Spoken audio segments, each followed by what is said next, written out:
2004లో వచ్చిన సునామీ చూశారుగా. తర్వాత అంతకన్నా మించిన సునామీ జపాన్లో రాబోతోందా? ఈ జూలై 5 ఇందుకు ముహూర్తంగా ఫిక్స్ అయిందా? ఈ విపత్తు గురించి ఎవరు హెచ్చరించారు? దీన్ని మనం ఎలా నమ్మాలి? గతంలో ఎలాంటి ఊహాగానాలు నిజమయ్యాయి? ఇప్పుడు ఈ జోష్యం ద్వారా జపాన్ పర్యాటకం ఎలా ప్రభావితమైంది? జపాన్ వాసుల రియాక్షన్ ఏంటి? అక్కడి ప్రభుత్వం చెబుతున్న మాట ఏంటి? అది 2004 డిసెంబర్ 26. ఇండోనేషియా సుమత్ర తీరం.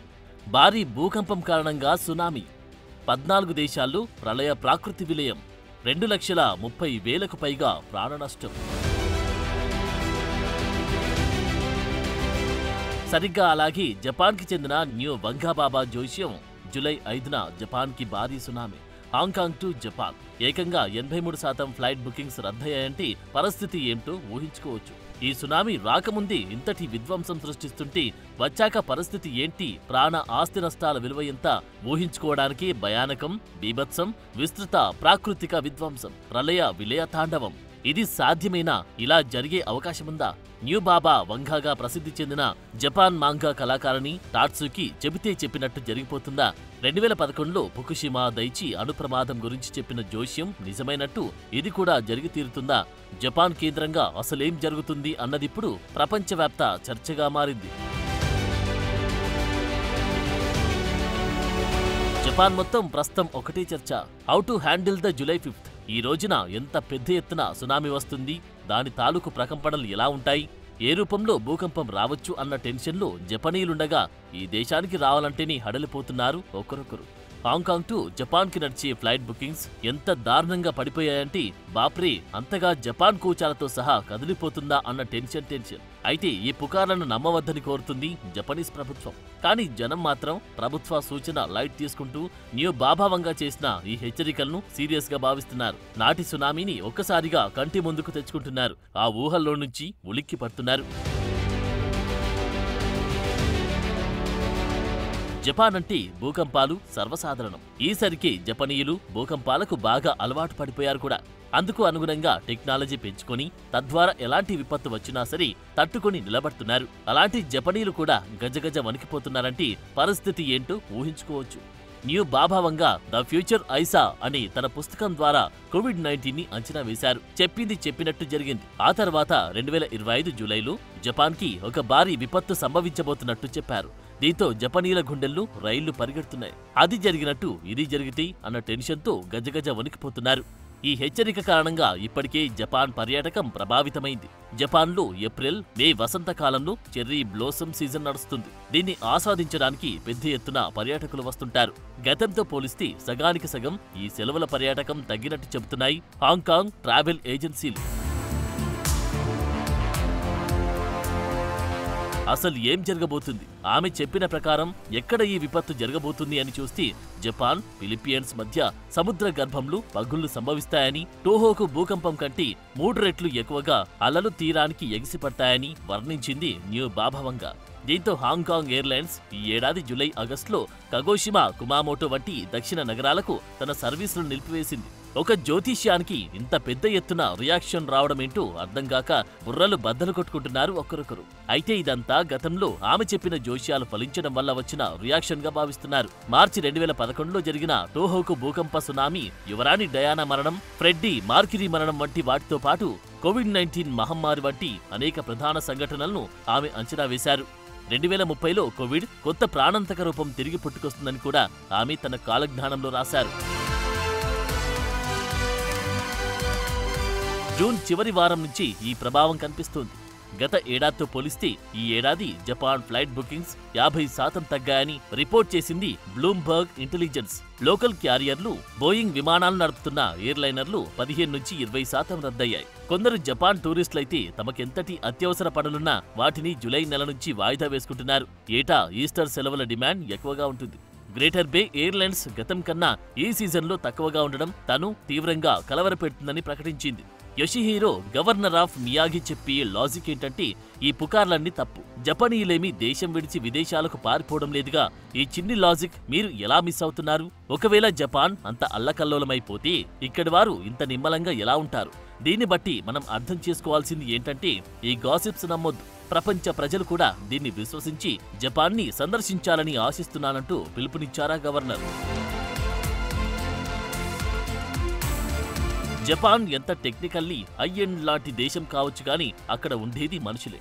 వారికి విశేష నమ్మకాలుంటాయి. దానికి తోడు టాట్సుకి తన గత అంచనాలు చాలానే నిజమయ్యాయి. కాబట్టి ప్రభుత్వ ప్రకటనలు అంత తేలిగ్గా నమ్మేలా లేరిక్కడి వారు. దానికి తోడు ప్రపంచవ్యాప్తంగా ఉన్నవారంతా కూడా ఈ విషయం బలంగా విశ్వసిస్తూ ఉండడంతో ఇప్పుడు అందరి దృష్టి జూలై 5 మీద ఫోకస్ అయింది. 2004 నాటి డిసెంబర్ 26ను ఒక్కసారి గుర్తుకు తెచ్చుకుంటూ హడలిపోతున్నారు. ఎందుకంటే ఆనాడు సునామీ వచ్చింది ఇండోనేషియాలో అయినా ప్రభావితమైంది 14 దేశాలు, మరణించింది 2 లక్షలకు పైగా. కాబట్టి బీ కేర్ఫుల్ అన్నది కొందరి మాట.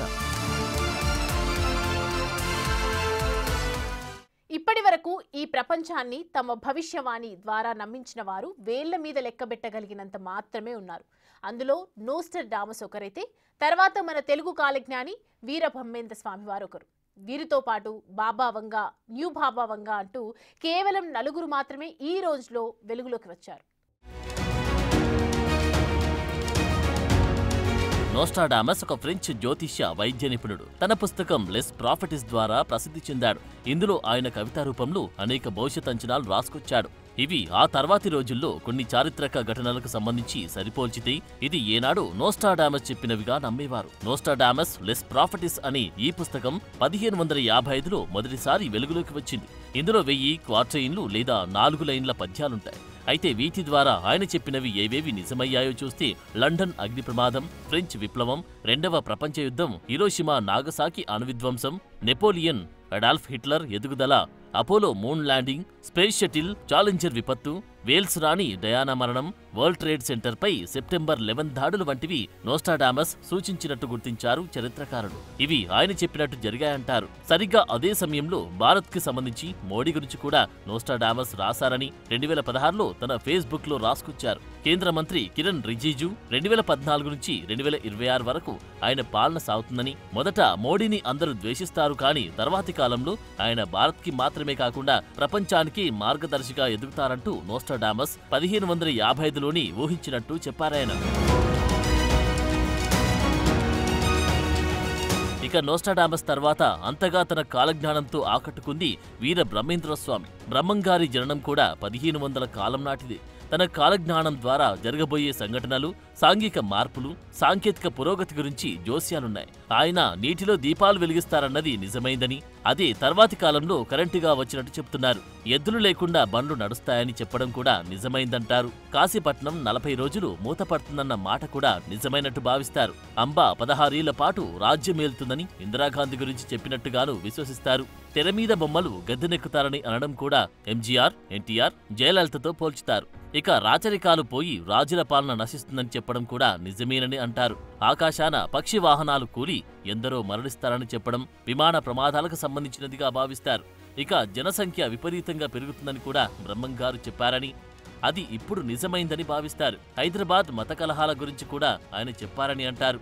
దేవస్థానాలు కొన్ని కాలగర్భంలో కలుస్తాయని, దేవతా విగ్రహాలు తొలగిస్తారని కూడా ఆయన అన్నట్టుగా భావిస్తారు. ఇక శ్రీలంక తీవ్రవాదం గురించి చెప్పారని, పొట్టివాడైనా గట్టివాడు పాలిస్తాడని ఆయనే లాల్ బహదూర్ శాస్త్రిగా చెబుతారు. అడవి మృగాలు ఊళ్ళోకి వస్తాయని ఆనాడే బ్రహ్మంగారు ఊహించినట్టుగా చెబుతారు. నేపాల్ భూకంపం గురించి అప్పుడే చెప్పను బ్రహ్మంగారని అంటారు. ఇంకా ఆయన చెప్పినవి జరిగే అవకాశముందని విశ్వసిస్తారు. బల్గేరియాకు చెందిన బాబా వంగ కాలజ్ఞానం ప్రకారం ప్రపంచం తీవ్రమైన ఆర్థిక సంక్షోభాన్ని, ప్రకృతి వైపరీత్యాలను ఎదుర్కొంటుందని చెప్పినట్టు తెలుస్తోంది. ముఖ్యంగా స్టాక్ మార్కెట్లు కుప్పకూలి ప్రపంచవ్యాప్తంగా నిరుద్యోగం, పేదరికం పెరిగే అవకాశముందని ఆమె అన్నారని, ప్రస్తుతం అదే నిజమవుతుందని అంటారు. అడవుల్లో కార్చిచ్చులు, కరువు కాటకాలు, తాగునీటి సమస్య తలెత్తుతుందని ఆమె అంచనా వేసినట్టు చెబుతారు. గ్రహాంతర జీవులు భూమిపై కనిపించవచ్చని కూడా బాబా వంగ అంచనా. భారత్లో ఉష్ణోగ్రతలు 50 డిగ్రీలకు చేరవచ్చని, ఇందువల్ల పంట పొలాలపై మిడతల దాడి జరిగి కరువు కాటకాలు ఏర్పడవచ్చని కూడా బాబా వంగ చెప్పినట్టు భావిస్తారు. ఇక బాబా వంగ చెప్పింది చెప్పినట్టు నిజమైనవేవని చూస్తే సెప్టెంబర్ 11 దాడులు జరిగాయని, వంగా చెప్పినట్టు భావిస్తారు. డయానా మరణం, చైనా ఎదుగుదల, రెండో ప్రపంచ యుద్ధం వంటివి సంభవిస్తాయని బాబా వంగా చెప్పింది చెప్పినట్టు నిజమైనట్టుగా నమ్ముతారు. ఇప్పుడు తాజాగా న్యూ బాబా వంగా తెరమీదికి రావడం, ఆమె చెప్పింది చెప్పినట్టు జరగడం ఒక వింతగాను భావిస్తారు. అయితే ఇక్కడ వీరంతా కలిసి కొన్ని కామన్ పాయింట్లు చెప్పారని, ఇదంతా ఒక హంబగ్గా కొట్టిపారేస్తారు కొందరు. ఆనాడు వారేదో సంచలనం కోసం ఊహించడం, అవి యాదృచ్ఛికంగా జరగడం తప్ప ఇందులో మరో మ్యాజిక్ లేదని అంటారు. ఇప్పుడు న్యూ బాబా వంగా చెప్పింది జరుగుతుందా లేదా తెలియాలంటే మనమంతా జూలై 5 వరకు వేచి చూడాల్సిందేనంటారు మరికొందరు.